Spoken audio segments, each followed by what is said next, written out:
Is it better now? Can you hear me?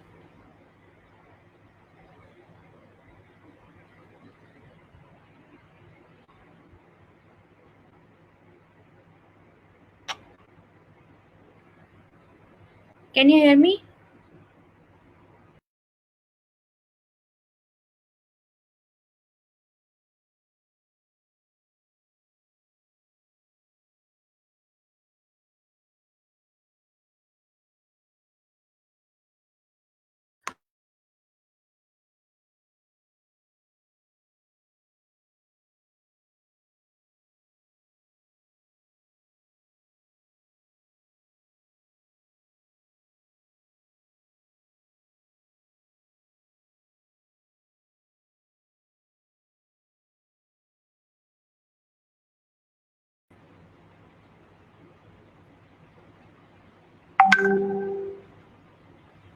Can you hear me now?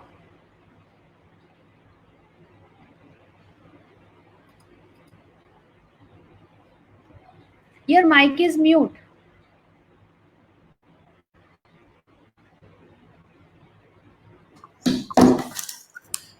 Can you hear me Good now? evening, everyone. Welcome to the day 24 of Startup Pathshala. Hi, Aditi. Hi.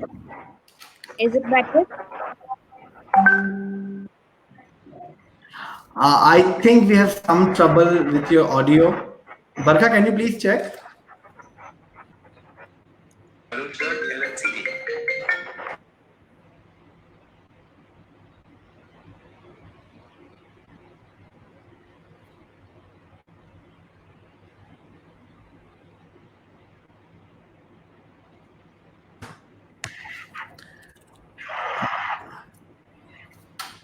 So, Aditi, I think we had some trouble with your audio. I think it's fine now. Can you hear us? Yeah, I can.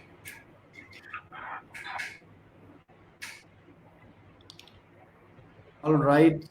Still not very good, though. It was working fine when we checked. All right, we'll try to fix it. Barkha, can you please fix that? Meanwhile, we'll just brief the audience about what is the session today.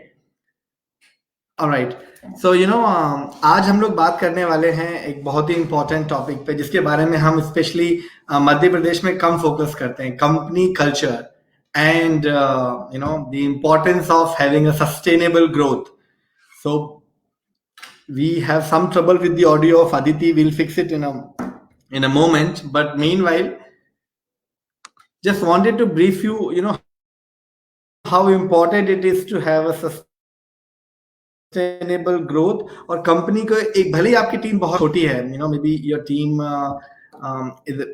सिर्फ 4-5 लोगों की team है या सिर्फ 10 से भी कम का टीम साइज है but it's very important to have sustainable growth and a very good company culture आपका जो भी ग्रोथ मॉडल आपने बनाया जो भी आपने बिजनेस मॉडल बनाया है वो फ्यूचरिस्टिक होना चाहिए और आपके जो प्रोजेक्शंस हैं आपकी जो प्लानिंग है I think we have Aditi now So I hope Aditi now it is clear with your. Yeah, it's all fine here.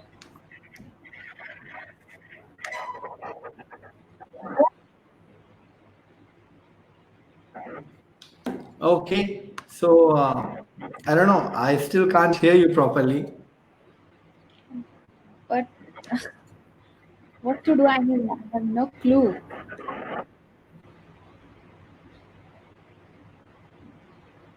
Uh, if you don't mind, can you please just disconnect and connect again?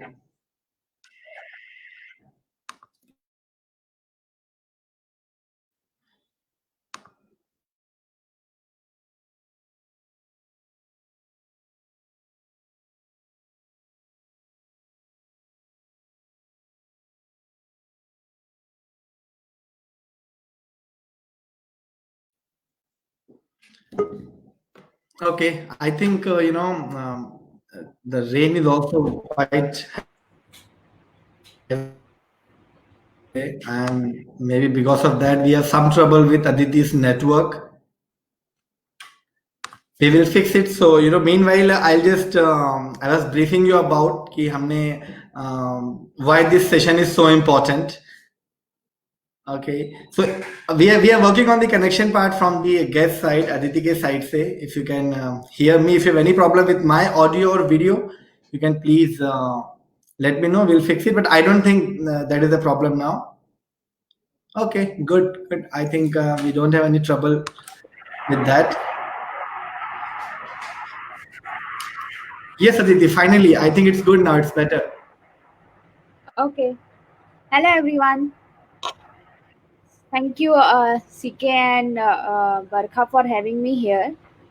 और अपने state के लिए अपने state के entrepreneurs के लिए अगर हम कुछ कर सकते तो आई will be really happy and knowledge sharing is always good so definitely I would share जो मैंने हमारी 6 years की जर्नी में जो हमने किया है, जो हमने सीखा, I can share all the real time experience. कुछ भी बुक का ज्ञान नहीं है यहाँ, जो है वो खुद से सीखा है, मिस्टेक्स की है, मेंटोर्स ने बताया है, देन इम्प्लीमेंट किया है और फिर रिजल्ट्स आए हैं. सो मैं वही सारी चीज़ें आप लोगों से यहाँ शेयर करूँगी कि एक सस्टेनेबल ग्रोथ और एक कल्चर को कैसे मेंटेन करते हैं, because we are the company in MP which is known for the culture. और हमने बहुत हार्ड स्ट्रगल के बाद इस लेवल को अचीव किया है.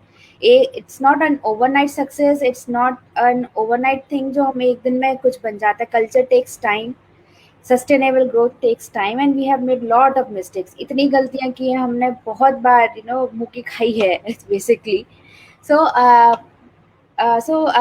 M Aditi, co-founder and CEO of Engineer Babu. And मैं छतरपुर डिस्ट्रिक्ट के पास एक गड़ी मलहरा गांव है, वहाँ से हूँ.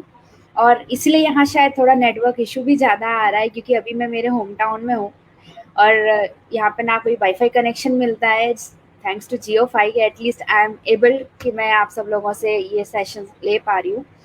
तो यहाँ पर एक अगर मैं मेरी जर्नी की बात करूँ तो एक बस कहानी है जिद की, कि जिद थी कि कुछ करना है और कभी ये नहीं सोचा कि मैं एक लड़की हूँ या मैं एक छोटी जगह से हूँ तो ऐसा कुछ है जो मैं कर नहीं सकती. इसमें मेरी फैमिली का बहुत सपोर्ट रहा है कि उन्होंने बेस्ट एजुकेशन मुझे दी. उन्होंने कभी ऐसे मुझे अलग से ट्रीट नहीं किया कि यार ये लड़की है तो इसको यहाँ नहीं भेजना है, ये नहीं करना है, ये नहीं पढ़ाना है.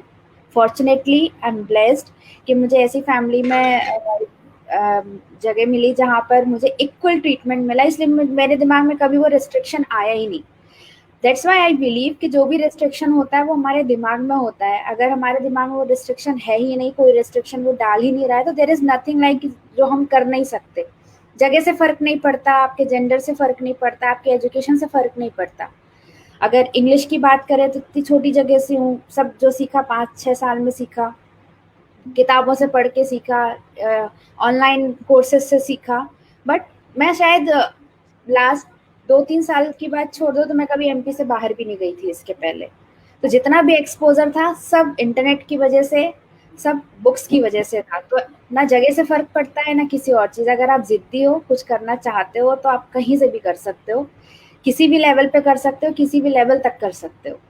So this is all about कि हाँ एक ज़िद थी कि जो लोगों को एक रहता है कि गाँव की लड़की क्या करके दिखाएगी, तो एक गाँव की लड़की ने करके भी दिखाया. मुझे सही लोगों का सपोर्ट भी मिला और जब आप करना चाहते हो तो आपको सपोर्ट मिलता है, आपको मोटिवेशन भी मिलता है, सपोर्ट भी मिलता है. तो मेरे पास भी आसपास ऐसे लोग थे जिन्होंने भी हमेशा यही बोला कि तुम करके दिखा सकते हो, तुम कर सकते हो.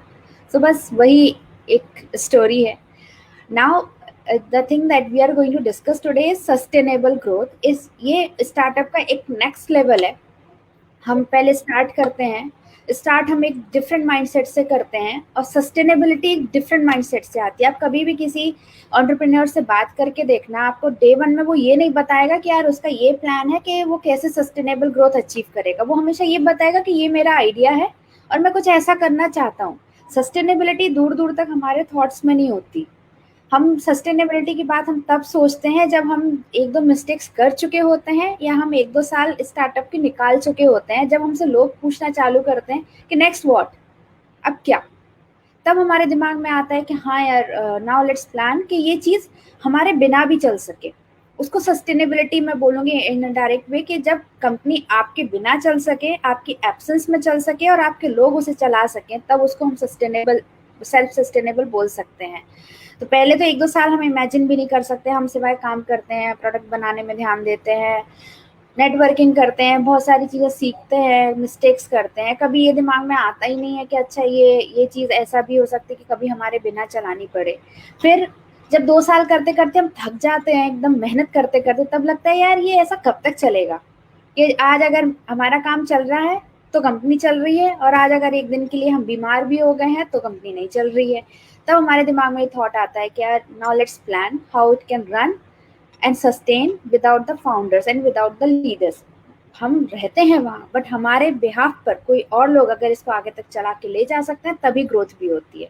तो उसको हम बोलते हैं sustainability. Now the culture. Culture is not something जिसको आप बोलो कि नहीं आपको ये चीजें हैं जो आपको फॉलो करनी है। इसको बोलते हैं ऑर्डर्स।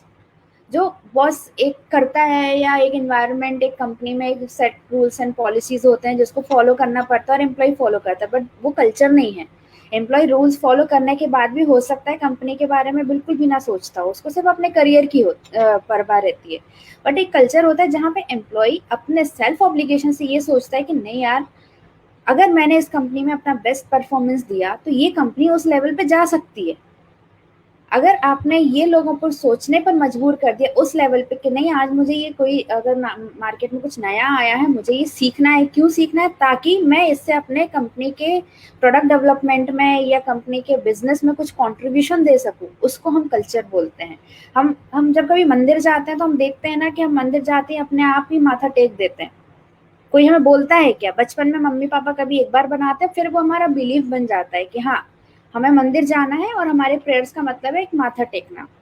उसको हम कल्चर बोलते हैं, जिसको आपको कोई फोर्स नहीं करता। आपने एक बार सीख लिया, आपके नेचर में, बिहेवियर में वो चीज़ आ गई, और वो फिर down the line pass on होती चली जाती। आप अपने जूनियर्स को बताएंगे, उनके जूनियर्स को बताएंगे।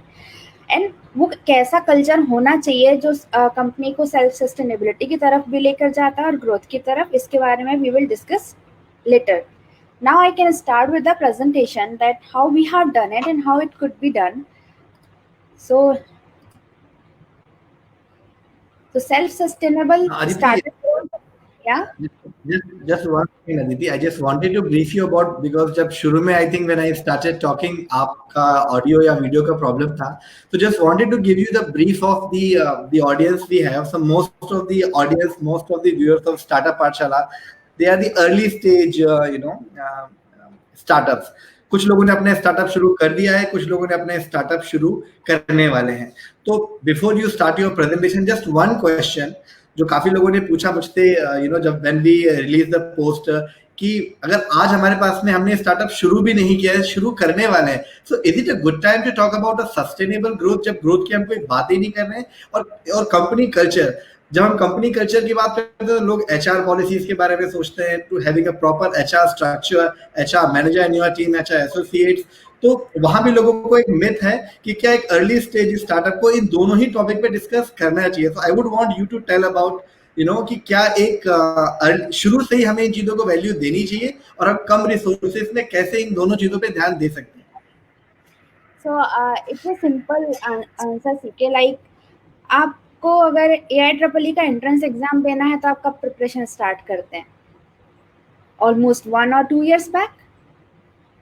जबकि एग्जाम को 2 साल बाद देने वाले हैं। आप ये सोचकर तो नहीं करते ना कि हाँ ये वो टॉपिक है जिसको हम उसी टाइम पर उठाएंगे। You have to prepare it, you have to revise it. ठीक है, आप उस टाइम भी कर सकते हो, बट क्या वो फ्लेयर आएगा उस चीज में जो फ्लेयर आपके 2 साल की प्रिपरेशन में किसी टॉपिक के लिए आएगा? हमारे इंडिया में जो ग्रोथ रेट कम होने का रीजन है वो यही है कि हम पहले से वेल प्रिपेयर्ड नहीं होते। हम क्या करते हैं, पहले कर देते हैं, फिर हम बाद में उसको फिक्स करते रहते हैं जब जैसी नीड आती है। हमने भी वही किया क्योंकि हमें भी पहले से पता नहीं था ये सब। लेकिन अगर हमें पहले से पता होता तो शायद हम थोड़ा पहले प्रिपेयर्ड होते, और शायद जो चीज़ हमें 6 साल में अचीव की हो सकता है हम 3 या 4 साल में कर सकते। During the presentation I will tell you कि हम कितना इमेच्योर थे। हम फर्स्ट ईयर में ही सोचते थे कि हाँ हम साल भर में तो 100 लोगों की टीम बना लेंगे, और हम सोचते थे, हम लिटरली बोलते थे कि by the end of this year we would be 100, हम 100 लोगों के होंगे। बट आज भी वी आर स्टिल 70। तो ये जो 100 फर्स्ट ईयर में और 6th ईयर में 70 का जो गैप है ना, ये मैच्योरिटी का गैप है, इस उस सस्टेनेबल ग्रोथ की वजह से वो गैप है, क्योंकि हम उस समय पे इतने मैच्योर थे, हमें पता नहीं था। अगर ऐसी कोई चीज जो हमें पहले से पता होगी, तो वाइल वी आर प्लानिंग कि हाँ हमें अब लॉन्च करना है, हम एटलीस्ट आइडिया रखेंगे कि हाँ ये होता कैसे है। हमें एटलीस्ट वहां से नहीं स्टार्ट करना पड़ेगा कि अब नाउ गूगल करते हैं कि how to attain sustainable growth, है ना, पहले से हमको पता होगा। दूसरी बात कल्चर की स्टार्टिंग तो इनिशियली ही पड़ती है। Once you are capable of paying good, जब आपके पास इतना पैसा आ जाता है कि आप अच्छी सैलरी दे सकते हो, तब तो इवेंचुअली जो बंदा है वो आपको ज्वाइन करने के लिए भी विलिंग होता है, और वो इतना प्रोफेशनल आप हायर करते हो कि वो अपना आउटकम भी दे पाता है, वो प्रोफेशनल होता है। लेकिन जब आप लोगों को कुछ पे नहीं कर सकते, आपकी उतनी कैपेसिटी नहीं है, तो आप किस बेसिस पे लोगों को दोगे? वो होता है कल्चर, आप एक रिस्पेक्ट देते हो लोगों को। It's a give and take process, कि बंदा दो चीजों के लिए काम करता है इनिशियली, या तो उसको पैसा मिले या उसको ऐसी कोई चीज मिले आपसे जो उसको बाहर कहीं नहीं मिल रही है। तो एटलीस्ट आप अपना कल्चर एक लर्निंग ओरिएंटेड बना सकते हो, एक रिस्पेक्ट ड्रिवन बना सकते हो। हमारे साथ तो मैक्सिमम यही हुआ। स्टार्टिंग में we were not able to pay good, हम अच्छी सैलरी नहीं दे सकते, लेकिन लोग इंजीनियर बाबू को इसलिए ज्वाइन करते थे, एटलीस्ट एक कंपनी है इंदौर में से जहाँ लोगों को रिस्पेक्ट मिलता है, जहाँ लोगों को उनकी वैल्यू पता चलती है कि नहीं यार ऐसा नहीं है कि जो उन्होंने आज तक 4 साल किया वो आगे कुछ सीख नहीं सकते। अरे वो बहुत कुछ सीख सकते हैं, वो ग्रो कर सकते हैं। लोगों को हमने वो ड्रीम्स दिए कि ऐसा नहीं है कि आपने एक बार जो अचीव कर लिया अब आप इससे आगे बढ़ ही नहीं सकते। यूजुअली कंपनीज में ऐसे ही होता है, नोबडी केयर्स कि आपके एम्प्लॉइज कुछ सीख भी रहे हैं कि नहीं, उनकी ग्रोथ आगे होगी कि नहीं। वो बताने में भी इतनी जहमत नहीं उठाते कि उनको बताया जाए कि यार तुम आज नई टेक्नोलॉजी आई है ये सीख लो, अदरवाइज आज से 1-1.5 साल बाद हो सकता है you would be out of the career, क्योंकि हर 6 महीने में कुछ ना कुछ नया आ रहा है। तो हमने वो लोगों को दिखाया कि तुम यहाँ आओगे तो तुम्हें ये चीजें सीखने मिलेगी, और डेफिनेटली तुम्हारे कंट्रीब्यूशन से अगर कंपनी ग्रो करेगी तो हम ग्रो करेंगे, और हम ग्रो करेंगे तो आप ग्रो करोगे। So it's a give and take process, और वो जरूरत आपकी स्टार्टिंग में ही होती है। और जैसा लीडर होता है वैसे ही स्टार्टअप का कल्चर होता है, और वैसे ही लोग वहाँ काम करते हैं, और वैसे ही उसकी ग्रोथ होती है। It's the passing of the intention down the line.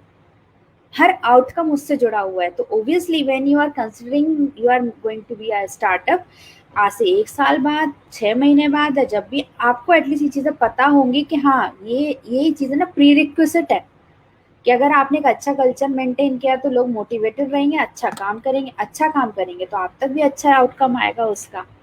तो it's always good to be prepared for whatever comes in the future. आज भी जो कंपनी सर्वाइव कर रही है ड्यूरिंग द पेंडेमिक, कभी किसी ने प्लान तो नहीं किया होगा ना कि जब पेंडेमिक आएगा तो हम कैसे करेंगे, या जब पेंडेमिक आएगा हम तभी देखेंगे।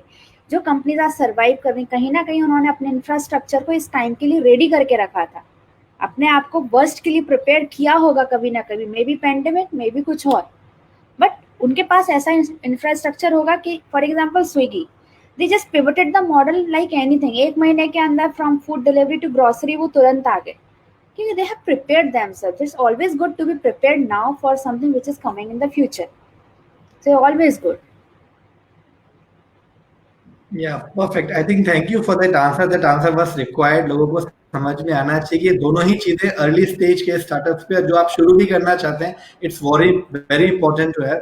और आपने एक जो पॉइंट और बोली कि हैविंग अ रियलिस्टिक प्रोजेक्शंस बहुत इंपॉर्टेंट है, कि आपको एम्बिशियस होना चाहिए, but at the same time your projection should be realistic, जो आप अचीव कर सके, अचीवेबल आपकी प्रोजेक्शन। या राइट, क्योंकि थैंक यू सो जितनी मच फॉर दैट। लगाते हैं हम उतना लंबा जंप करते हैं और फिर गिरते हैं, नथिंग एल्स। अनप्रिपेयर्ड तरीके से करेंगे यही होगा। So I think we can move on with your presentation. What we'll do is after every slide or after a couple of slides we'll take questions from the viewers and then we'll move forward. If that is okay with you. Sure, no problem. Okay. So let me share my screen.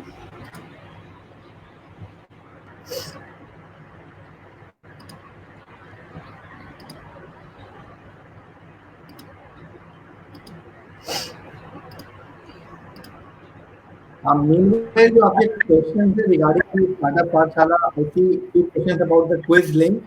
Quiz link आप लोगों को आज शाम को after the class we will share all the quiz links from past 3 days. इसके अलावा I think there are questions about We'll talk about that once we complete this presentation. Is my screen is visible? Yes, it is. Okay. So let's start from here. What is a startup?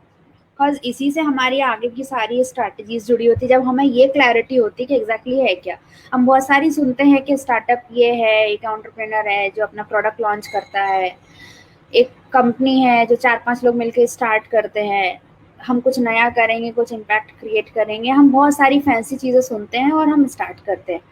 But eventually startup क्या होता है? As per my knowledge और as per my experience, it is a big grinding machine which test your patience at every level. Self motivation, perseverance and keep going attitude is the key. You won't believe, हर दिन नए challenges होते हैं, हर दिन जो आपने सोचा भी नहीं होता। हम एंटरप्रेन्योर्स के साथ क्या होता है, हमें एक आइडिया मिलता है, हम उस आइडिया के अराउंड सारी स्ट्रैटेजीज बनाते हैं, उसके बारे में और नॉलेज गेन करते हैं हम। और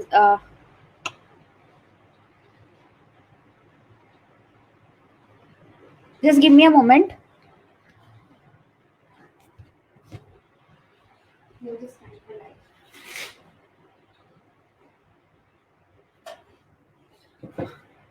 Am I visible?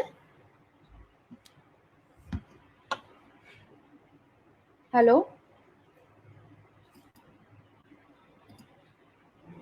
Am I visible? Yes, you are. Okay.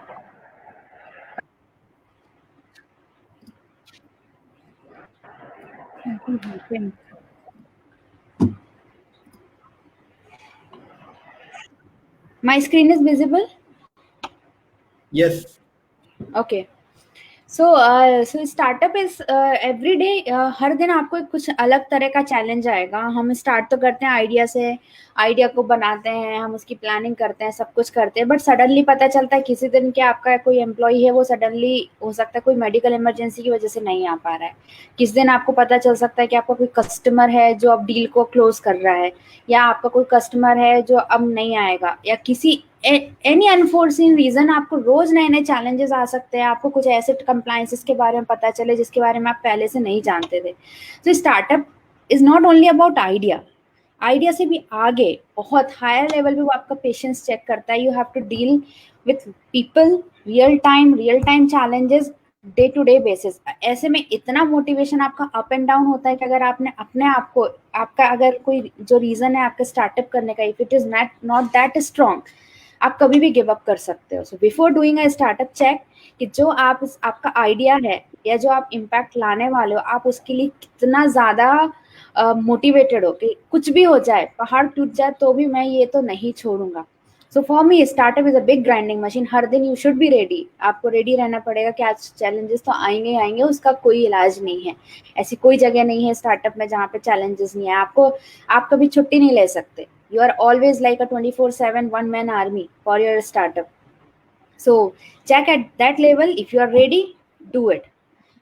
जो जो लोग इस लेवल पर रेडी होते हैं वो इन सारे चैलेंजेस को एंजॉय करते हैं। बट दूसरी तरफ ऐसे लोग होते हैं जो स्टार्टअप कर तो देते हैं, जिनको लगता है कि ये बहुत फैंसी चीज है, बट लेटर ऑन उनको लगता है नहीं यार, this is not my cup of T, मैं इसको कंटिन्यू नहीं कर सकता।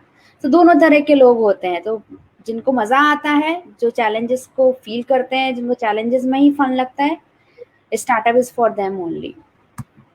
सो लोगों को जो लगता है कि स्टार्टअप में तुरंत सक्सेस मिल जाती है, हमारे साथ आजकल होता है, स्टूडेंट्स होते हैं जो बहुत बार देखते हैं, अरे यार ये इतना फेमस हो गया, इसके पास इतना पैसा आ गया, इतनी इसने फंडिंग ले ली, इतनी बड़ी इतनी जल्दी ग्रोथ हो गई, तो मैं भी स्टार्टअप करूंगा। And this is the very wrong reason to do the startup. Startup कभी ऐसे नहीं होता। According to the co-founder of Twitter, timing, perseverance and 10 years of trying will eventually make you look like an overnight success. जो लोगों को overnight success होती है, that is not true.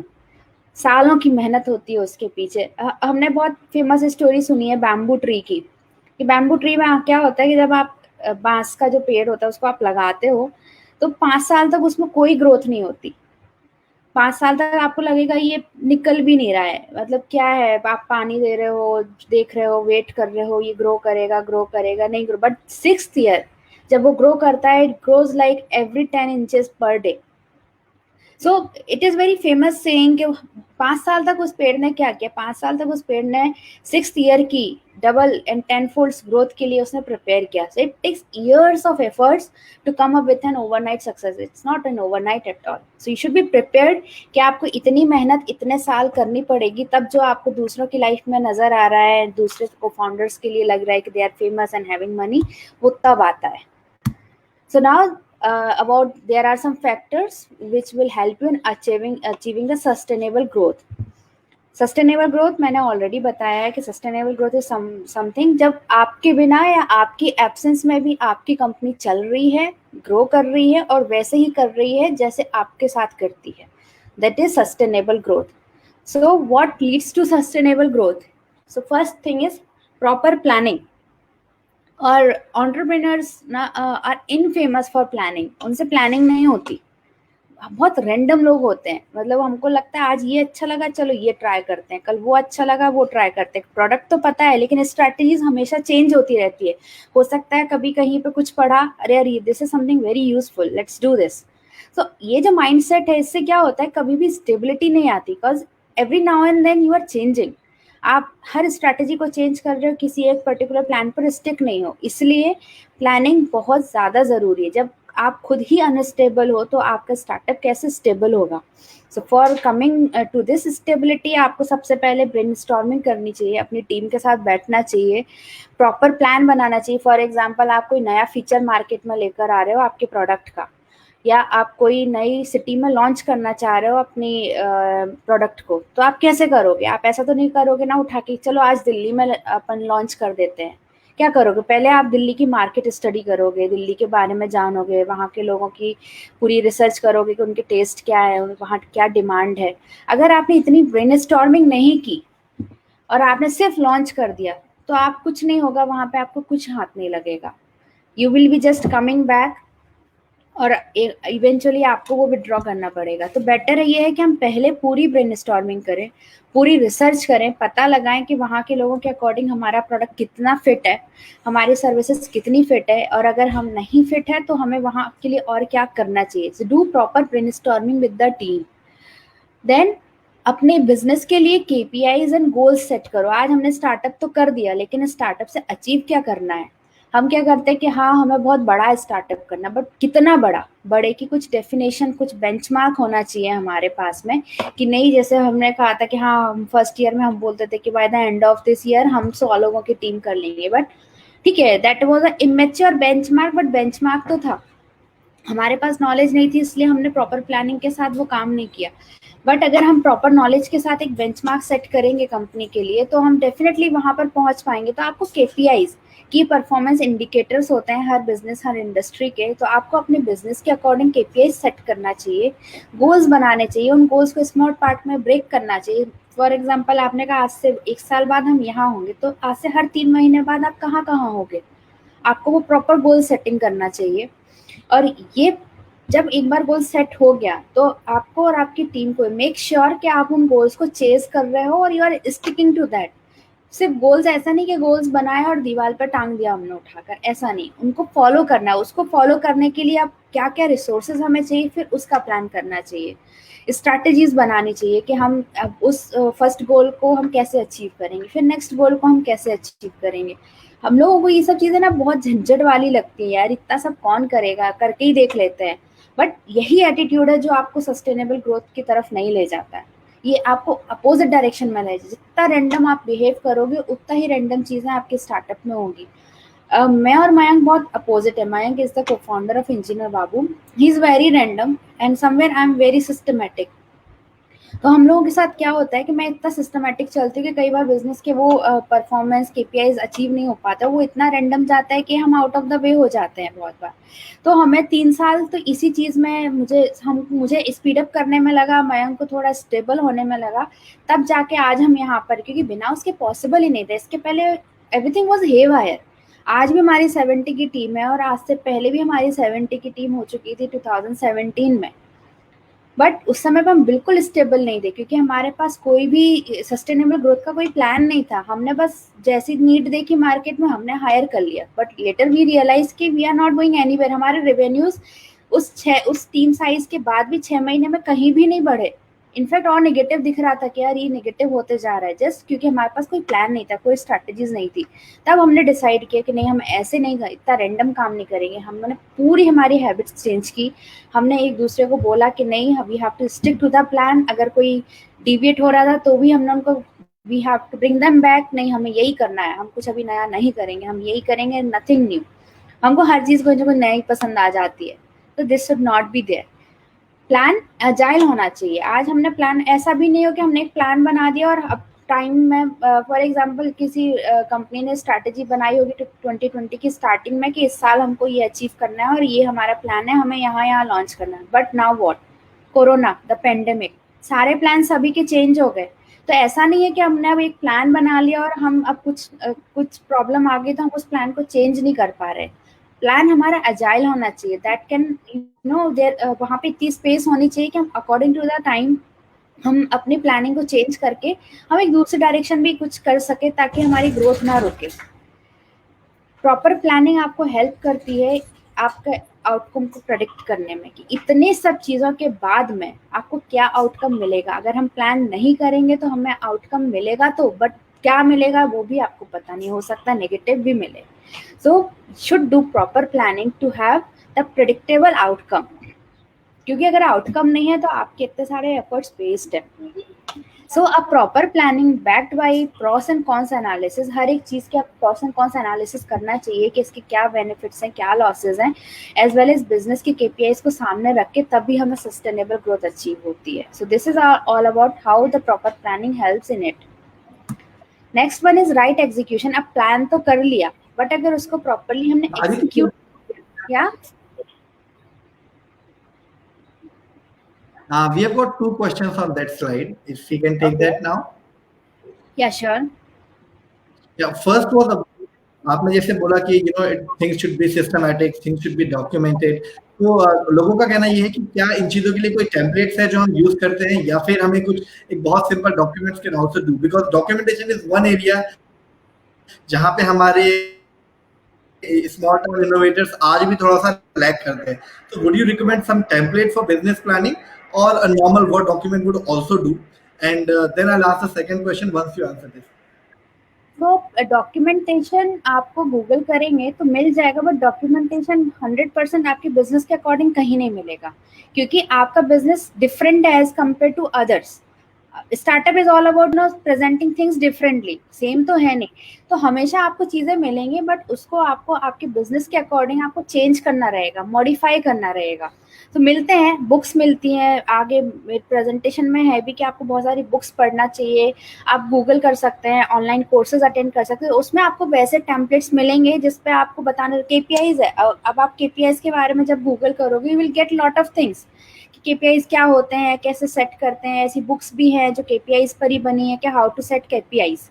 सो अब आपको थोड़ा सी ब्रेनस्टॉर्मिंग खुद करनी पड़ेगी और you can make your own templates. हमने वही किया कि हमने देखा, हाँ हमको जब ये चीज़ें पता चली, फिर हमने उसके बारे में और इन डेप्थ स्टडी की, फिर उसके बाद हमने अपने बिजनेस के अकॉर्डिंग, हमारे प्रोडक्ट के अकॉर्डिंग, सर्विसेज के अकॉर्डिंग हमने उन चीज़ों को बनाया। तो गूगल पे तो बहुत सारी इन्फॉर्मेशन आपको मिलेगी, but you always have to modify according to your business plan.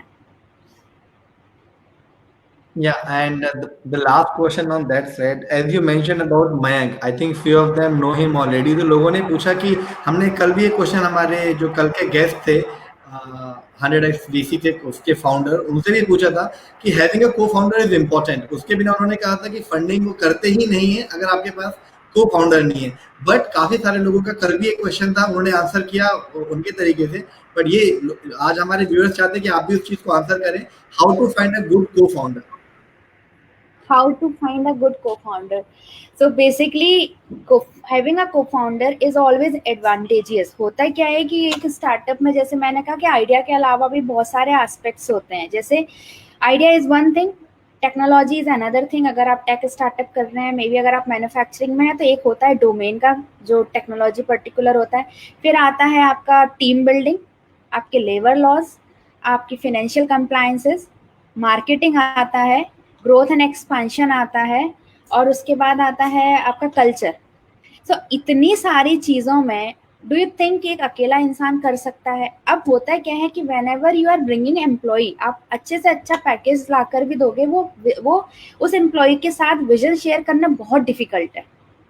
मतलब आप उसको एक हद तक उतना मोटिवेट कर सकते हो, but when there is someone जो पार्टनर है आपका इक्वली, उस वो कहीं ना कहीं आपके साथ एक विजन शेयर कर रहा है, तो वो उसी डेडिकेशन से काम करता है जिस डेडिकेशन से आप काम करते हो सकता है जैसे मैं और मेरे मयंक की बात करें, तो Mayank good in sales and technology, I am good in marketing and operations. तो हमारे डिफरेंट स्किल सेट्स जो है वो कंबाइन होके एक ओवरऑल स्ट्रक्चर, एक टीम बन जाते हैं। अगर कोई नहीं भी है तो भी हम अपने आप में एक टीम है।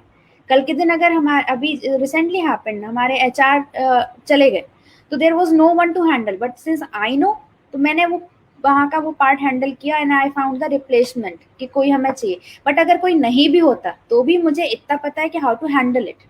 तो होता है क्या कि जब आप को फाउंडर्स होते हैं, एक या दो को फाउंडर्स होते हैं, तो आप एक डिफरेंट स्किल सेट लेकर आते हैं जो डिफरेंट डोमेन ऑफ बिजनेस के एस्पेक्ट्स को आप अपने आप में हैंडल करते हो, which is very important for a growth. ऐसा नहीं कि अकेले हो नहीं सकता, बट अकेले आप क्या क्या करोगे? आप हायरिंग जब आप करोगे, जब आप एक लेवल पे पहुंच जाते हो, जब आप लीडरशिप हायर करते हो, बहुत चैलेंज आता है ऐसे लोगों Sorry, I को। think I didn't ask you properly. Sorry क्या? I think the question was कि लोग कैसे co-founder ढूंढे, मतलब लोगों को, I think we all understand कि co-founder is very important, but बहुत प्रॉब्लम होता है एक अच्छे co-founder को ढूंढना। और बहुत सारे स्टार्टअप जिनसे हम डील करते हैं, उनके स्टार्टअप बंद होने का एक प्रोमिनेंट रीजन है कि फाउंडर्स कॉन्फ्लिक्ट। हम फाउंडर ढूंढ तो लेते हैं, क्योंकि सारे एक्सपर्ट्स कहते हैं, मेंटर्स कहते हैं, स्पेशली एंजल इन्वेस्टर्स कहते हैं कि co-founder लाइए, वो लोग बना लेते हैं, लेकिन आगे चल के कॉन्फ्लिक्ट हो जाते हैं, स्टार्टअप बंद हो जाता है। तो कैसे एक ऐसे अच्छे को-फाउंडर ढूंढे जाएं, और वो कॉन्फ्लिक्ट्स को कैसे अवॉइड करें कि बाद में हमारा स्टार्टअप उसकी वजह से बंद ही ना हो जाए?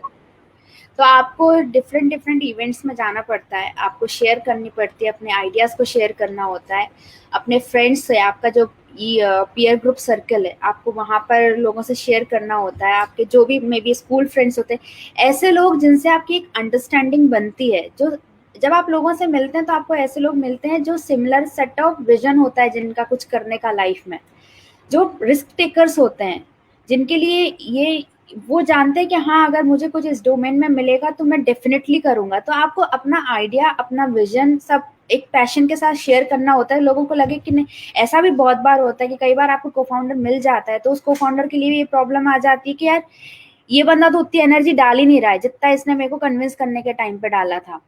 तो आपको एनर्जी मैच करनी होती है। जब आप इक्वली पैशनेट होते हो, आप एक विजन शेयर करते हो, तभी वो कॉन्फ्लिक्ट डेफिनेटली होते हैं, हमारे भी होते हैं, बहुत ज़्यादा होते हैं। बट उस समय पे आपका ये ध्यान रखना बहुत ज़रूरी है कि इससे आपका स्टार्टअप को लेकर जो विजन है वो कहीं नहीं जाना चाहिए। कॉन्फ्लिक्ट्स किसके बीच में नहीं होते, बट इट्स स्टार्टअप के बीच में। स्टार्टअप फाउंडर्स है ना, it is like a marriage, जो एडजस्टमेंट्स के साथ और एक कॉमन विजन के साथ ही चलती है। अगर उसको ब्रेक करना है तो it should be that difficult. तो when you are having a co-founder, it's like marrying someone. आपको वो एडजस्टमेंट करने पड़ेंगे और एक कॉमन विजन, सेम एनर्जी से आगे बढ़ना पड़ेगा। और कॉन्फ्लिक्ट के रेजोल्यूशंस को इंपॉर्टेंस देनी होगी, ना कि ईगो को। You should have your ego aside. You should believe कि हाँ, ये जो चीज अगर बोल रहा है तो वो हमारे स्टार्टअप के बेनिफिट के लिए बोल रहा है। True. So we can continue with your presentation if you have further slides. And just to add on to that, हम लोग सारे स्टार्टअप्स को रिकमेंड करते हैं, अगर आपने को फाउंडर बनाया है, हैव अ फाउंडर्स एग्रीमेंट। उसके टेम्पलेट, हमारा एक सेशन आई थिंक ट्यूसडे को है, जहाँ पे हम सारे टेम्पलेट्स शेयर करेंगे। It's must to have a founders agreement. बहुत ही सिंपल सा 2 पेज का डॉक्यूमेंट है, बट जो भी आपके अजम्पशंस है, अपने एक्सपेक्टेशन है फाउंडर को लेके, jot it down, make it a proper agreement, ताकि अंडरस्टैंडिंग दोनों पार्टनर्स की सेम हो, कुछ भी इम्प्लिसिट ना रहे जो आप सोचे कि वो तो ऐसा करेगा ही बट उसने किया नहीं। To avoid that, have a founders agreement. Yes, हाँ, Aditi, I think we that can move on to the. Is, yeah. So now it's every time.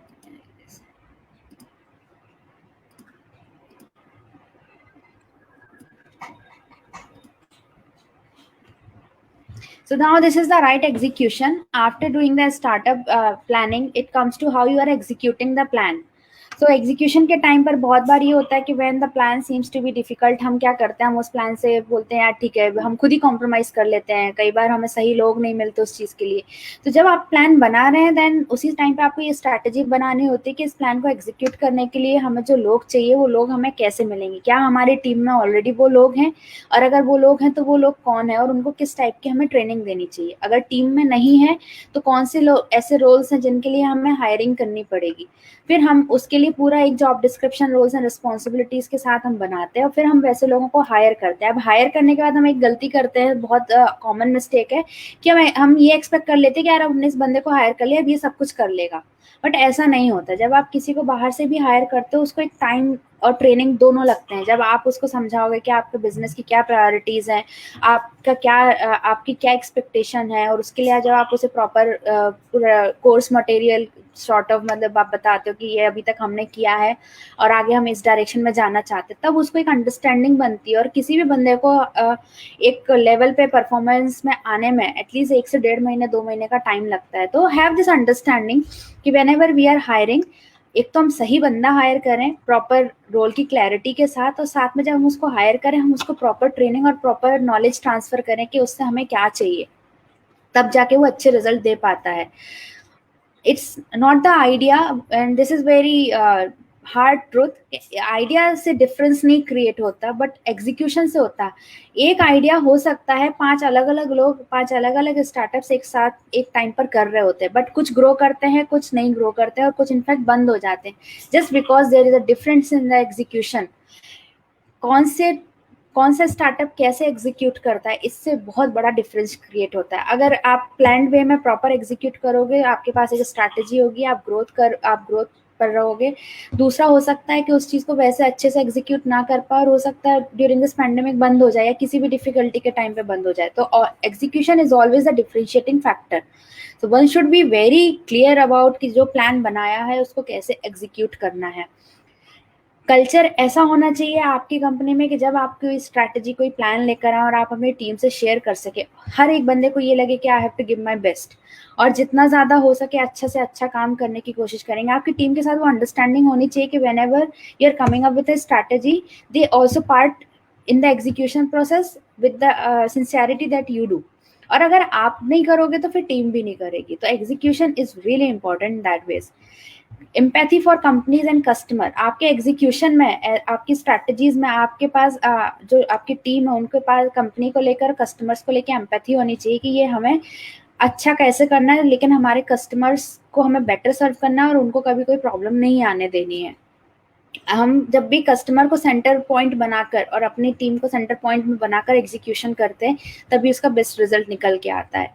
हमेशा कस्टमर्स के फीडबैक के लिए एक स्पेस रखें अपने प्लान में, क्योंकि जब आप प्रोडक्ट लॉन्च करते हैं तो उसके बाद कुछ ना कुछ कस्टमर के फीडबैक्स आते हैं जिसमें आपको कुछ ना कुछ एनहांसमेंट करना होता है। बट ऐसा ना हो कि हमने एक प्लान बना लिया, उसकी एग्जीक्यूशन स्ट्रैटेजीज बना ली तो हम उनको ओवरलुक कर दें और बोले नहीं हम इसको बाद में करेंगे। ऐसे नहीं होता। कस्टमर आज अगर यूज कर रहा है तो उसको आज सेटिस्फैक्शन चाहिए आपके प्रोडक्ट से, अदरवाइज वो दूसरे पर मूव ऑन हो जाएगा। दूसरे सर्विसेज की कंपटीशन तो है ही मार्केट में।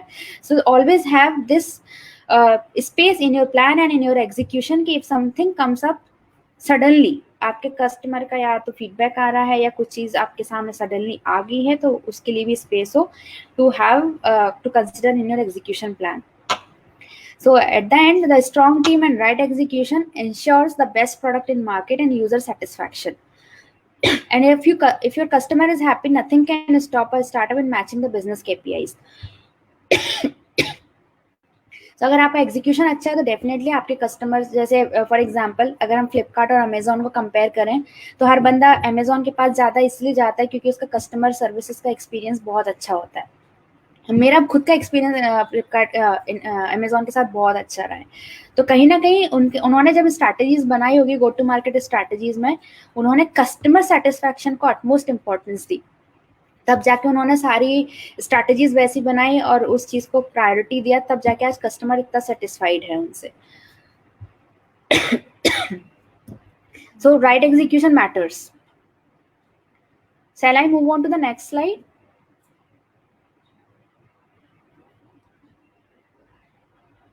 Are we having some Right. questions in that? Just one question. Yeah.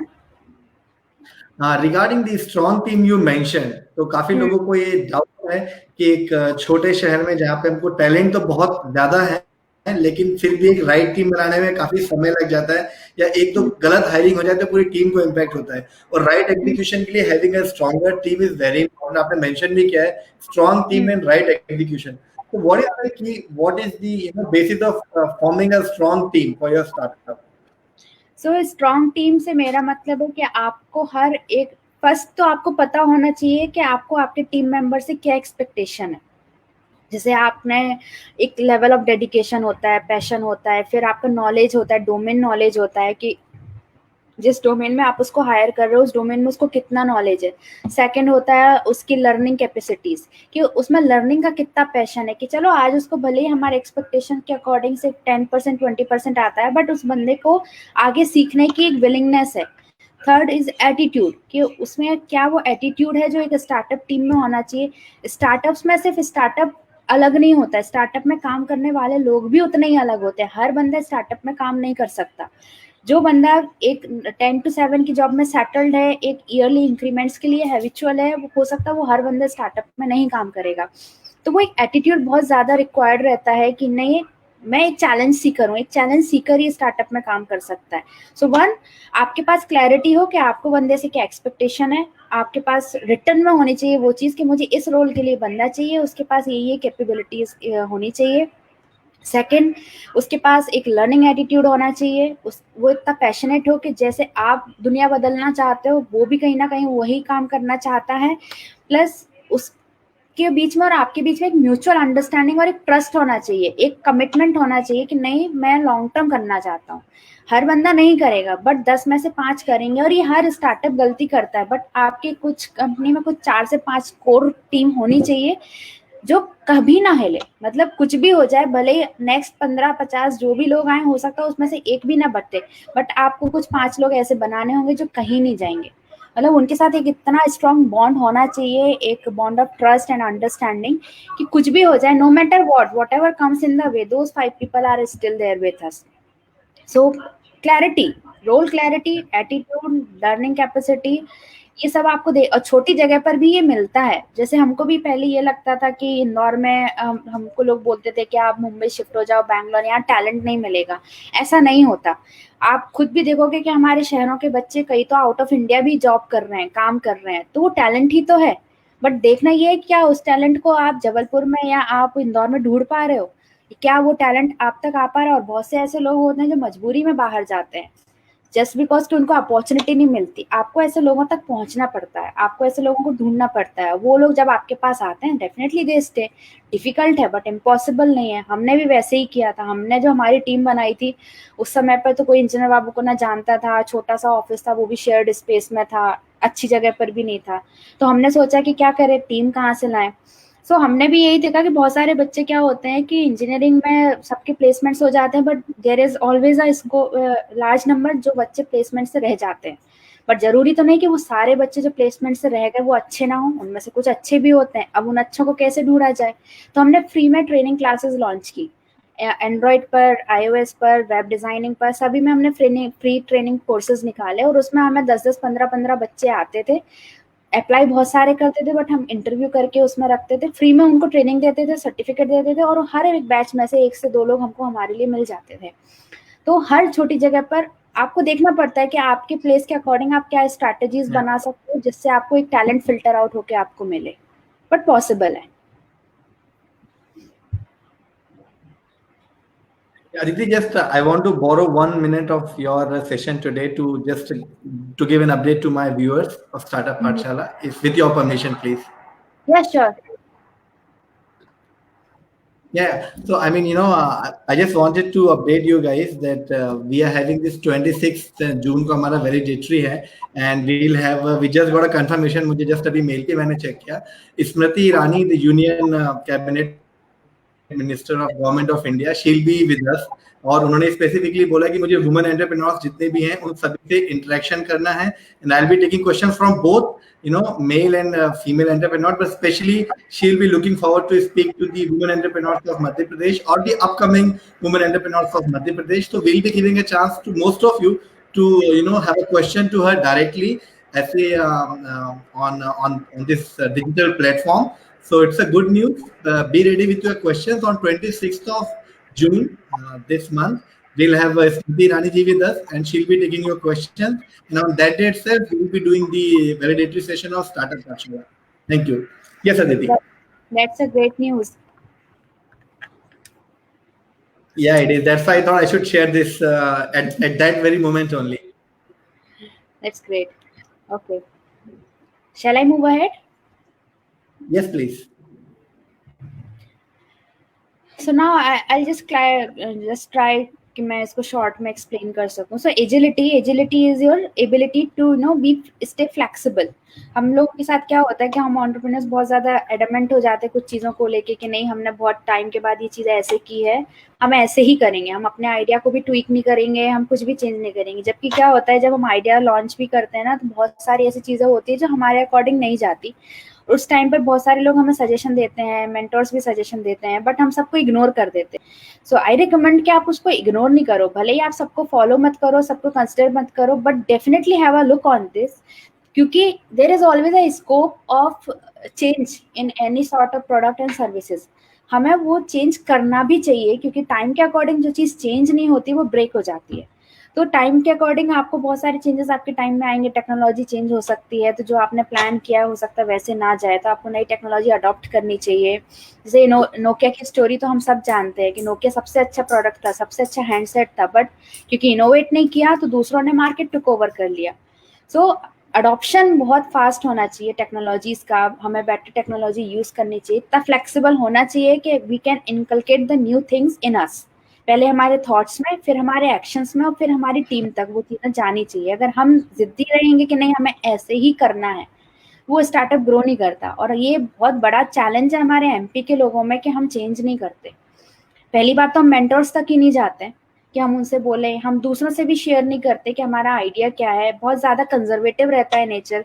कई बार लगता है कि हम गूगल कर लेते हैं, हमें तो सब आता है, हमें सब पता है, बट ऐसे नहीं होता. You have to go to your mentors, you should go to your friends and colleagues या दूसरे स्टार्टअप फाउंडर्स, उनसे अपनी प्रॉब्लम शेयर करो, उनको चैलेंजेस बताओ, और what ever suggestion they give you, out of all दो सजेशन कोई ना कोई एक दो सजेशन ऐसे जरूर होंगे जो आप कर सकते हैं, और यू शुड ट्राई. काम करेगा नहीं करेगा वो बात की बात है, लेकिन कुछ नहीं करेंगे तो ऑब्वियसली एक डाउनफॉल होगा. तो हमें इतना एजाइल होना चाहिए हमारे नेचर में कि हम नई चीज़ें सीख सकें, नई टेक्नोलॉजी को अडॉप्ट कर सकें, फीडबैक्स के अकॉर्डिंग हम चेंज कर सकें. और अपने आप को, ये जो एजिलिटी आपको ऐसे चैलेंजेस के लिए प्रिपेयर करेगा, those are no uninvited challenge, जो हम कभी नहीं चाहते कि हमारे सामने आए, बट स्टार्टअप वर्ल्ड में ऐसा कुछ भी नहीं है जो कभी नहीं आएगा. कौन सा चैलेंज कब आ जाएगी, you never know. So you should be prepare for the same. So according to Darwin की तो हम सभी ने थ्योरी पढ़ी है, survival of the fittest. So it is not the best survive in the nature, it is always the fittest survives. So कितना भी best आपका प्रोडक्ट हो, अगर वो मार्केट फिट नहीं है, अगर वो टाइम के अकॉर्डिंग फिट नहीं है, चेंज नहीं हो सकता है, तो it will never survive. So just follow that. One who embraces the change survives. It's the fittest which survives, not the best. And to be fit, one needs to be agile. So Yeah. this is about agility. Yeah. There is a question about, if you can give the example of KPI. अगर आप कुछ एक दो example, real life example दे सके KPI के.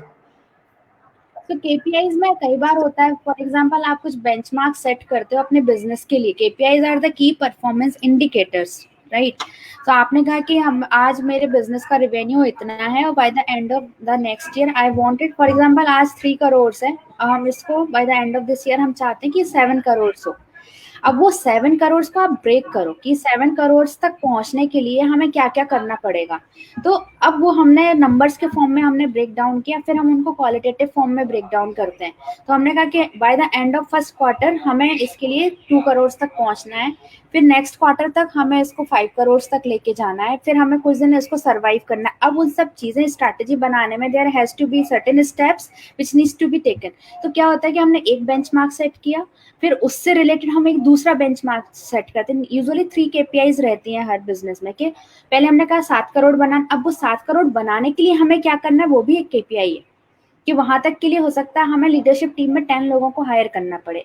अब वो leadership team में कौन से 10 लोगों को हायर करना है, तो हमें 3 लोग हमें ऑपरेशंस में चाहिए, 3 लोग इसमें चाहिए। तो हर एक लेवल पे हमारी केपीआईज बनते हैं। तो it's a number that can be breaked into small small other KPIs.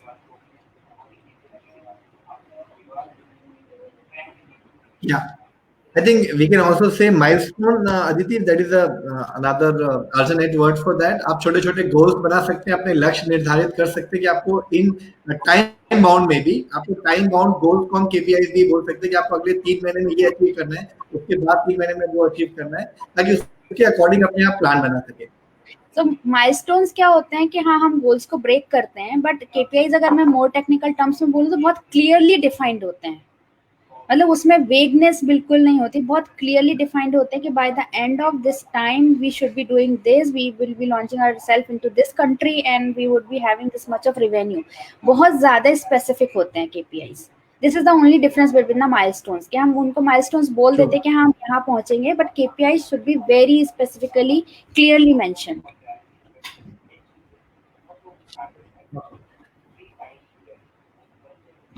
I think we should move on. We have got limited time left, and I'm sure you must be having a few more slides to present.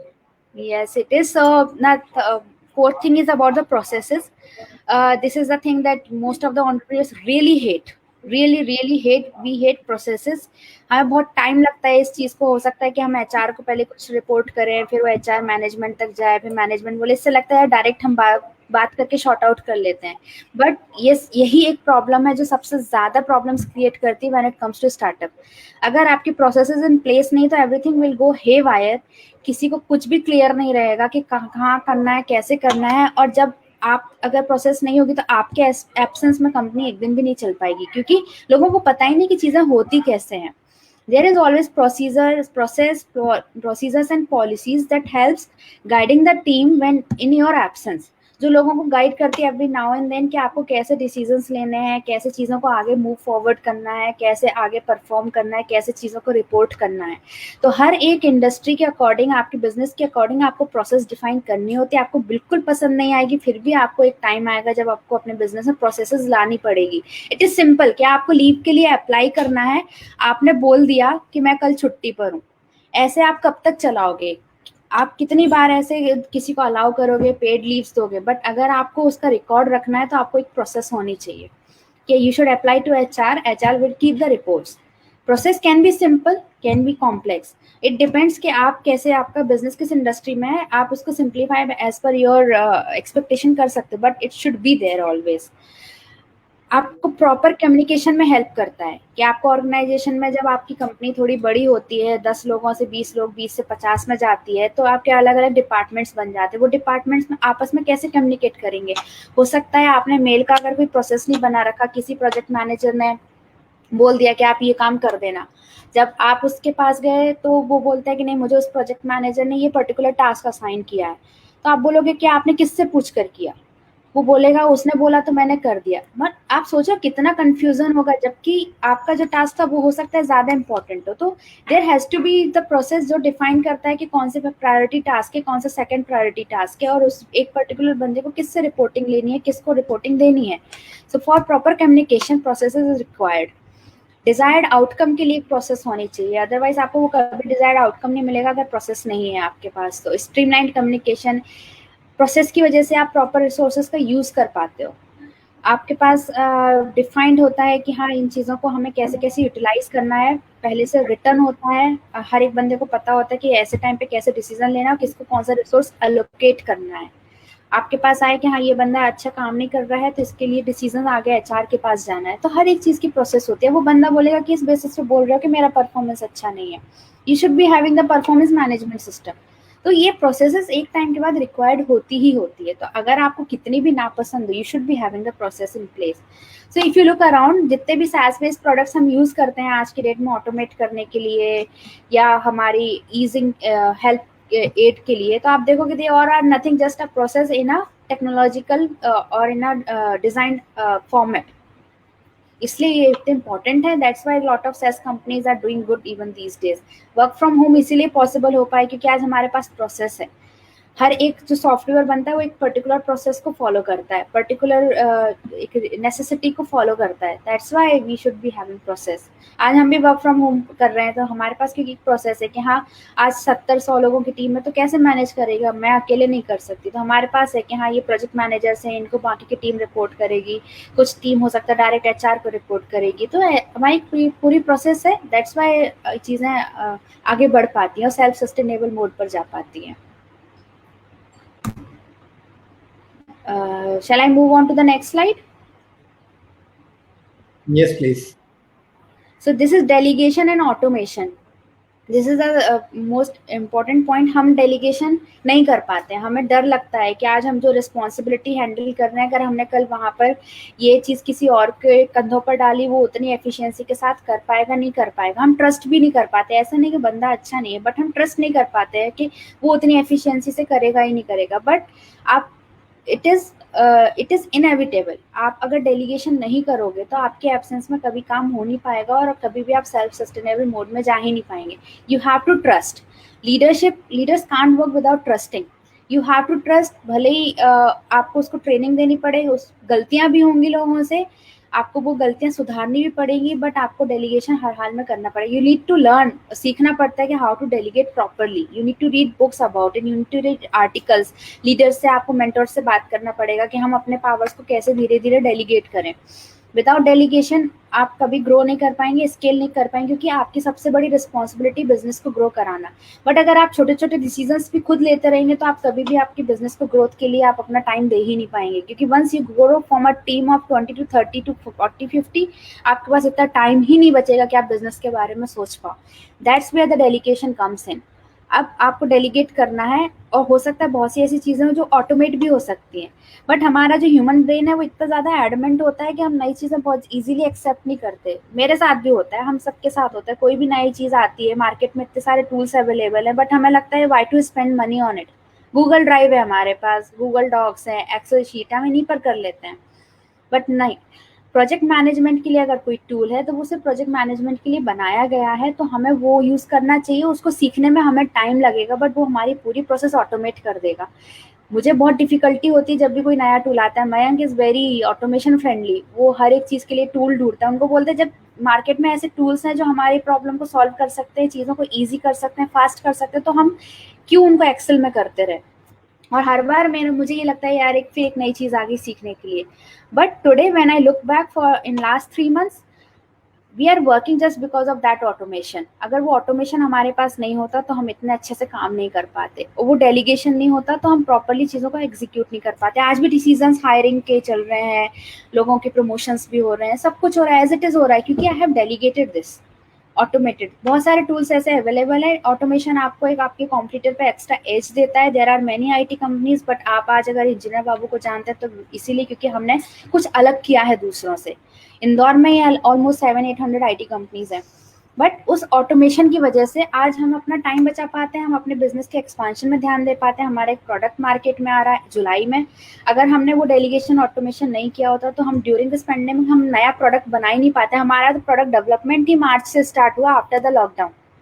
So this is how it empowers you basically. Delegation and automation empowers the founders and entrepreneurs to think about the places where it is most required.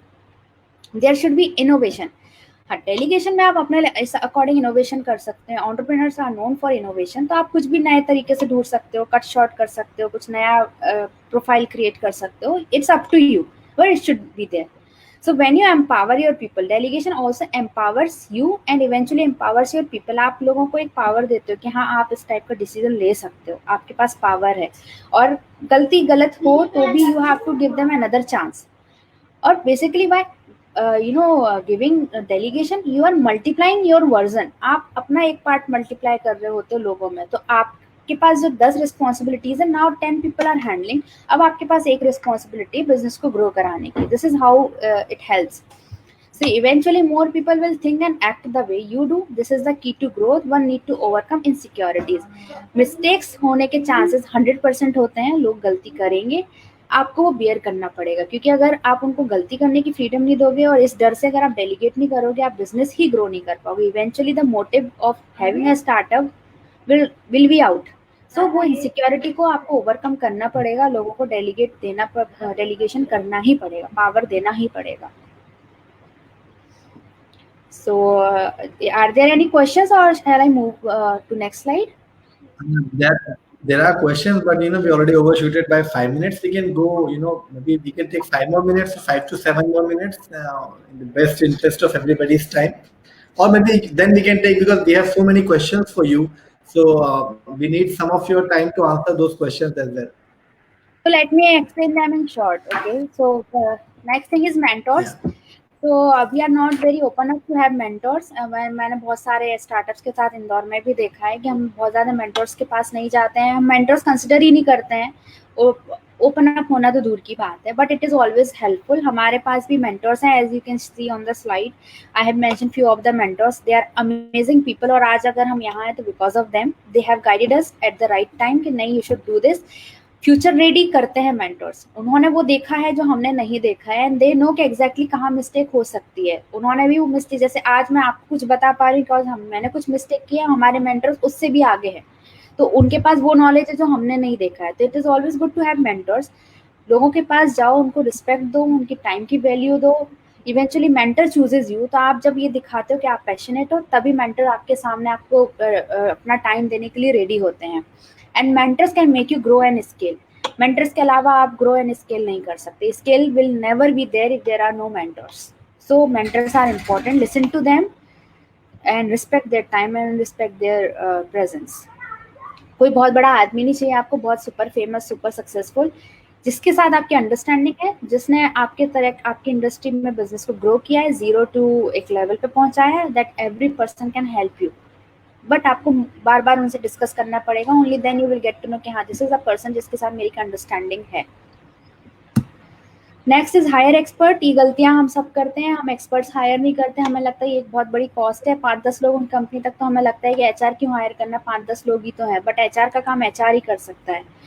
CA को hire नहीं करते हैं, level expert को hire नहीं करते. Eventually we fall in the trap जहाँ पर हम पेनल्टीज आती हैं, हमें वो पे करनी पड़ती है, क्योंकि हम प्रॉपर टाइम पर हम हर चीज़ नहीं कर सकते. We can not be 10 people at the same time.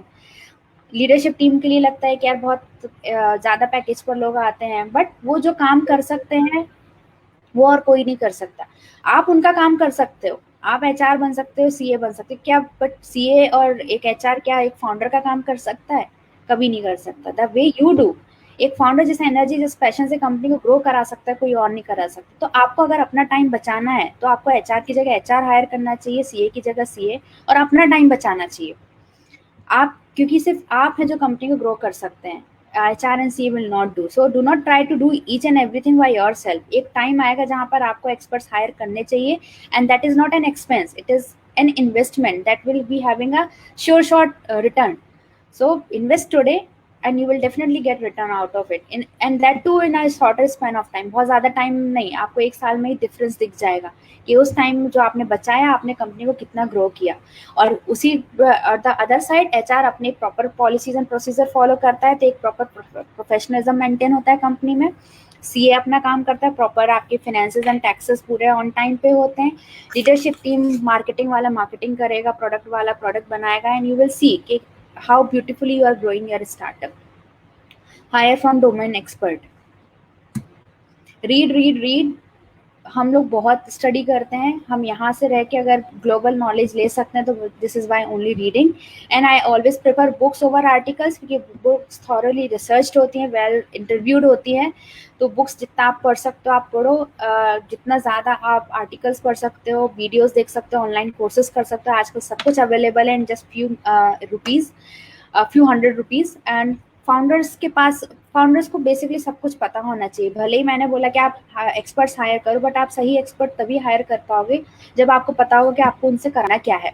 एक एचआर में आप अपने बिजनेस और अपने कल्चर के according you will have to note down कि आपको एक एचआर से क्या क्या कराना है. वो एचआर के लिए आपको सही एक्सपर्ट हायर करना है, तो उसके लिए आपको सब कुछ आना चाहिए, और सब कुछ आने के लिए आपको पढ़ना ही पड़ेगा.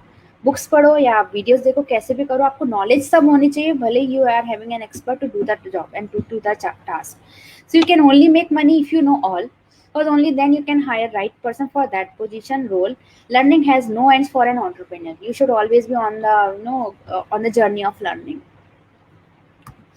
Timely pivot, like I mention the Swiggy example, कि जैसे ही लॉकडाउन हुआ उन्होंने फूड डिलीवरी से अपने आप को ग्रॉसरी डिलीवरी में चेंज कर लिया। हर बिजनेस लाइफ की एक लाइफ साइकिल में, स्टार्टअप की लाइफ साइकिल में एक ऐसा मोमेंट आता है जहाँ पे आपको पिवट करना ही पड़ता है। Pivoting means change as per the requirement और as per the marketing condition. आपको अपना business model, revenue model, product कुछ ऐसा चेंज करना पड़ सकता है जिससे सर्वाइवल हो सके।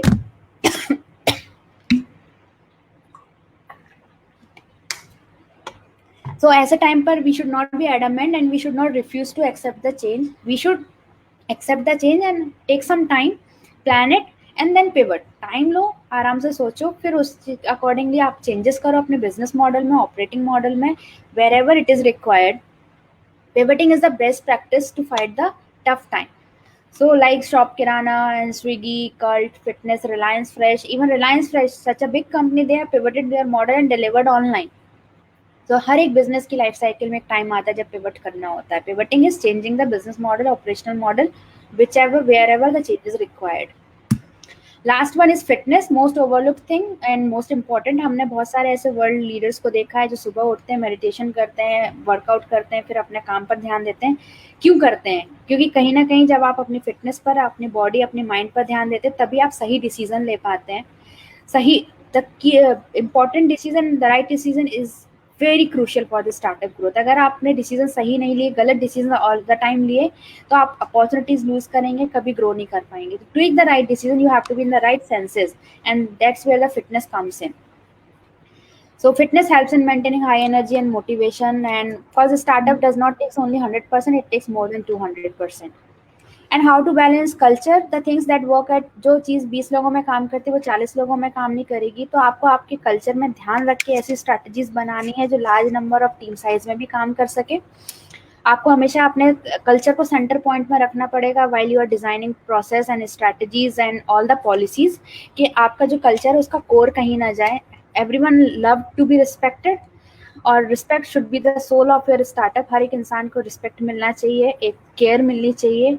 It should be of self obligation, not by force. ही मैंने ऑलरेडी पहले बताया कि स्टार्टअप का कल्चर कैसा होना चाहिए. फाउंडर्स और लीडर्स जैसे होते हैं वही वैसा कल्चर होता है. So basically founder and leaders define the culture. The way leaders think and act will become ultimate culture of the startup and accordingly you will get the outcomes. So it is all interrelated. So culture is something जो अंदर से आता है लोगों में. आपको वैसी values बनानी पड़ेंगी अपने स्टार्टअप की कि हमारे यहाँ पर लोगों की हमेशा रिस्पेक्ट होगी, हमारे यहाँ लोगों की केयर होगी. We should be empathetic to each other. कभी भी हमें ऐसा कुछ नहीं करना है कि उनके सेल्फ रिस्पेक्ट को हर्ट हो. These values should be there and this should be passed on. Learning core होना चाहिए. Everyone should give face to face open feedback कि यार ये तुम अच्छा नहीं कर रहे हो, आपको ये चीज़ सीखनी चाहिए. And this should be the core and company should focus on employees learning. तो कल्चर आपको सेंटर पॉइंट में रख के आपको सारी स्ट्रैटेजीज, पॉलिसीज, प्रोसीजर्स, प्रोसेसेस बनानी होती है. And this is how culture balances with the sustainable growth and achieves the organisational KPI. So this is something to tell you about the Engineer Babu culture. This is our Diwali picture, and this is how we celebrate together. And even if we are a team of 50-60, we are able to maintain it. So this is just a picture to guess कि इससे आपको क्या समझ में आता है. Basically ये जितना मैंने अभी तक बोला उस सबका एक आउटकम है. This is my working table. So there is this book that I mentioned. I read a lot. Me and my both read a lot, and this is about technology, how it helps me in maintaining and working efficiently. And there is detox water. So this tells I keep charge of my fitness and my partner's fitness and my family's fitness. And there is this nature that gives you hope for the best and makes you stress free. So this is all. Use technology, read a lot, take care of your health, take care of your people, define clear outlines and outcomes, and be on the sustainable growth. This is all about from my side.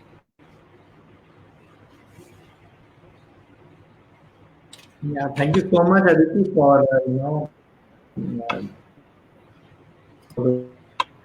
wonderful session. I think after session काफी insightful था. As we in the comment section also, everybody is talking about it. And कुछ questions हैं जो कई बार पूछे जा चुके हैं, मैं उनको लेना चाहूँगा quickly. सबसे पहले तो ये कि लोगों का क्वेश्चन है कि क्या IT based startups engineer Babu help कर सकता है, अगर कर सकता है तो किस तरह से? सो आपने पहले शायद तो अपने लिंक्डइन प्रोफाइल में मेंशन किया है लोग जी। So we work with lot of startups, but होता क्या, हमारी भी एक बैंडविड्थ है टीम की, और जिस तरह से हम काम करते हैं, तो हम हमारी जो प्रोसेस है, बेसिकली हम क्या करते हैं, जब भी कोई स्टार्टअप हमारे पास आता है तो हमने अपने हमारी टीम को इस तरह से गाइड कर रखा है कि हम उनको पहले बोलते हैं कि आप अपना एमवीपी लॉन्च करो। MVP is minimal viable product, क्योंकि हर एक के पास एक लिमिटेड फंड होता है, और उस फंड को अगर आप प्रॉपर पूरा यूटिलाइज कर दोगे अपना प्रोडक्ट बनाने में, तो आप मार्केटिंग में स्पेंड करने के लिए कुछ नहीं रहेगा, टीम हायर करने के कुछ लिए कुछ नहीं रहेगा। तो हम हमेशा सजेस्ट करते हैं कि आप एमवीपी बनाओ, उसको मार्केट में लॉन्च करो, उसके बाद जब यूजर के फीडबैक आते हैं उसके बेसिस पे आप इसमें री इन्वेस्ट करो उस पैसे को, ताकि आपका जैसे ही एमवीपी मार्केट में आएगा you will start making some money out of it. तो हम डेफिनेटली हमारे पास जो लोग आते हैं हम उनको हेल्प करते हैं, बट हमारी एक बैंडविड्थ होती है और उसके अकॉर्डिंग ही हम हेल्प कर पाते हैं, क्योंकि eventually we are in the business and we need cash flows to be running. So जितना हो सकता है उतना हम कॉस्ट एफिशिएंटली अपनी सर्विसेज स्टार्टअप्स को देते हैं। सेशंस कराते रहते हैं, हमने भी मास्टर क्लासेस कराए हैं, हेल्प करते हैं लोगों को। Okay, good. Second question culture को लेके है। जैसे आपने बताया कि आपकी कंपनी एक स्ट्रॉन्ग कल्चर को फॉलो करती है और इंडोर्स भी करती है, तो आप क्या कुछ टीम बिल्डिंग एक्सरसाइज सजेस्ट करेंगे? अगर किसी की छोटी सी टीम है, 10 से भी कम लोग हैं, तो क्या टीम बिल्डिंग एक्सरसाइज होनी चाहिए? और दूसरा, अपने एम्प्लॉयज को, चूंकि छोटे स्टार्टअप्स हैं, कैश फ्लो का प्रॉब्लम है, टाइम पे सैलरी हम नहीं दे पाते हैं ऑफ कोर्स, तो कैसे उनको मोटिवेट रख सकते हैं हम, to keep the vision aligned of all the employees? पहले मैं बताती हूँ कि हम कैसे स्ट्रांग रह सकते हैं। To be true to them, आप उनसे कुछ हाइड मत करो। जब हमारी टीम छोटी थी, हमारे सामने जब भी कोई डिफिकल्टी आती थी हम ओपनली उनसे शेयर करते थे कि देखो हो सकता है। There was a time in 2015 जब हमारा एक, जहाँ से हमारा मेजर रेवेन्यू सोर्स था वो बंद हो गया था और हमें नहीं पता था वो रिज्यूम कब होगा। तो कुछ दिन हमने वेट किया, हमने परेशान हुए, हाथ पैर मारे, मार्केट से लेने की कोशिश की, बट कहीं से हेल्प नहीं मिल रही थी। तो इवेंचुअली हमने लोगों को बुलाया, एक मीटिंग ली, 10 आई गेस 15 लोग होंगे तब हम, और हमने उनको बताया कि हो सकता है हम इस मंथ में आपको सैलरी दे नहीं पाएंगे, हो सकता है हम नेक्स्ट मंथ भी नहीं दे पाएंगे, क्योंकि हमें नहीं पता ये चीज़ कब रिजॉल्व होगी। सो आप में से जो जाना चाहते हैं वो जा सकते हैं, हमारे पास जब भी पैसा आएगा हम आपकी वो सैलरी हम आपको दे देंगे, और अभी भी जब भी आएगा हम दोनों मंथ की सैलरी देंगे। ऐसा नहीं होगा कि आपको सैलरी नहीं मिलेगी, बट हम ये नहीं बता सकते कि हम कब देंगे। तो you won't believe, except one, all state, और उनमें से आज भी वो लोग हमारे साथ है, क्योंकि जब भी हमारे सामने कोई भी डिफिकल्टी आई हमने उनसे ओपनली, ओपन हार्टेडली शेयर किए, not as a founder, not as a leader. एक ह्यूमन टू ह्यूमन कनेक्शन होता है कि नहीं, आप कभी ऐसा भी होगा जब आपको जरूरत पड़ेगी तो कंपनी हमेशा आपके साथ खड़ी होगी, और हमने वो किया भी। जब किसी को कोई मॉनेटरी हेल्प पड़ी या मेडिकल इमरजेंसी हुई, हमने अनलिमिटेड लीव्स दी हैं उनको, हमने मॉनेटरीली उनको हेल्प किया है। तो you should stay true to your words and you should be true to them. ना एक्सरसाइज की बात करें तो हम लोग क्या करते थे, जब भी, ताकि कल्चर बन सके, तो हम लोग एक पिंग पोंग बॉल एक्सरसाइज करते थे। तो हम स्माइली बॉल्स लेते थे, वो एक वीडियो पड़ा भी है शायद यूट्यूब पर। ऐसे बैठ जाते थे हम सारे फ्लोर पर नीचे, और हम बस शेयर करते थे कि आपको जो भी कंपनी में लग रहा है, अच्छा लग रहा है, बुरा लग रहा है, आपने जो अच्छा किया है या आपकी लाइफ में कुछ अच्छा, बस शेयर करो। और जो बोर करता था हम उसको स्माइली बॉल फेंक कर मारते थे, कि अगर ज्यादा ही भावनाओं में बह गया तो, just to keep the people's mood light. और हम खुद भी अपनी प्रॉब्लम शेयर करते थे, हम खुद भी बोलते थे कि यार मेरे को मोटिवेशन नहीं आ रहा है, मतलब मुझे लग नहीं रहा है कि मैं एफिशिएंटली काम कर रही हूँ, अपना 100% दे रही हूँ। तो कई बार अगर आपको उनका चेहरा भी, you have to read their faces, maybe कोई बंदा प्रॉब्लम में है और आपसे शेयर नहीं कर पा रहा है, तो just casually go and talk. Eventually लोग ओपन अप होने स्टार्ट हो जाते। छोटी टीम में ये डुएबल है। अब तो मैं नहीं कर पाती हूँ, बट पहले मैंने बहुत लोगों के साथ बैठ के बात की है, उनको लेकर वॉक पर गई हूँ कि यार चल छोड़ो काम बंद करो, let's go out and have a walk. बहुत सारी मस्ती की है हमने, संडे सैटरडे को बाइक निकाली और चोरल घूमने गए हैं। So we have build that relationship strongly.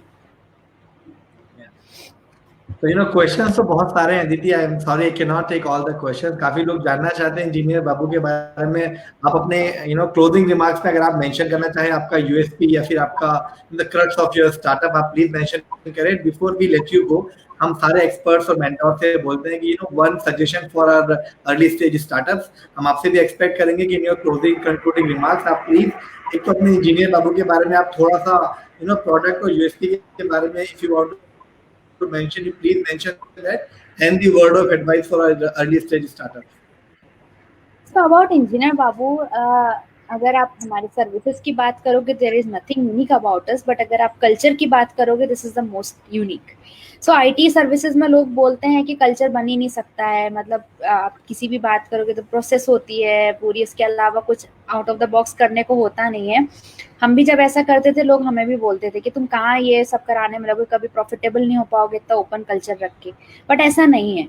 अगर आप लोगों की रिस्पेक्ट करते हो, as I mention in my slide, if you are respecting your people they will respect your customers and ultimately customer will respect your expectation. It's a chain. तो ऐसा नहीं है। और कल्चर जैसे मैंने बोला, जैसा लीडर होता है वैसा कल्चर होता है, वैसा ही आउटकम होता है। सो always have this core cultural, जो रिस्पेक्ट का कल्चर है एक हमेशा आपकी कंपनी में होना चाहिए। ऐसा कुछ भी नहीं है कि ऐसा हो नहीं सकता है, डिफिकल्ट है बट ऐसा नहीं that is impossible. And as a crux मैं बोलूँगी हमेशा स्टार्टअप करो तो रेवेन्यू मॉडल बहुत स्ट्रॉन्ग होना चाहिए। Without money it's just an hobby, it's not a business. कभी भी स्टार्टअप को ऐसे मत करो कि यार हम तो स्टार्टअप है तो ये चलता है, या ये मिस्टेक हो जाएगी तो हम चलता है, ऐसा नहीं है। अगर आपकी कंपनी में कोई बंदा काम कर रहा है तो उसके लिए आप बॉस हो, वो आप उसके करियर के लिए रिस्पॉन्सिबल हो। आज अगर वो आपकी कंपनी में 6 महीने 8 महीने दे रहा है तो आपको उसकी ग्रोथ की रिस्पॉन्सिबिलिटी भी आपकी है, आपकी कंपनी की रिस्पॉन्सिबिलिटी की ग्रोथ भी आपकी है। तो it is always a business. Startup is just for the innovation कि हाँ आप बोल सकते हो कि मैं स्टार्टअप हूँ, बट अगर बिजनेस माइंडसेट नहीं है तो इट्स जस्ट एन हॉबी।